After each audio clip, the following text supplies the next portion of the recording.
হযরত উবাই ইবনু কাব রাদিয়াল্লাহু তাআলা আনহু থেকে বর্ণিত। তিনি বলেন, রাসূলুল্লাহ সাল্লাল্লাহু আলাইহি ওয়াসাল্লাম একদিন আমাদেরকে নিয়ে ফজরের নামাজ আদায় করলেন। তিনি সাল্লাল্লাহু আলাইহি ওয়াসাল্লাম সালাম ফিরানোর পর বললেন, অমুক লোক কি হাজির আছে? সাহাবীগণ বললেন, না। তিনি সাল্লাল্লাহু আলাইহি ওয়াসাল্লাম পুনরায় বললেন, অমুক লোক কি হাজির আছে?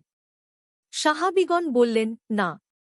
তারপর তিনি সাল্লাল্লাহু আলাইহি ওয়াসাল্লাম বললেন, সব নামাজের মাঝে এ দুটি নামাজ, ফাজর ও ঈশা, মুনাফিকদের জন্যে খুবই কষ্টসাধ্য। তোমরা যদি জানতে এ দুটি নামাজের মাঝে কত পুণ্য, তাহলে তোমরা হাঁটুর উপভর করে হলেও নামাজে আসতে।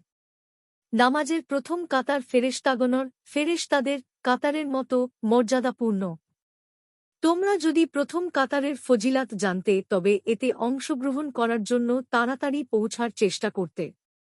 আর একা একা নামাজ আদায় করার চেয়ে অন্য একজন লোকের সঙ্গে মিলে নামাজ আদায় করা অনেক সওয়াব।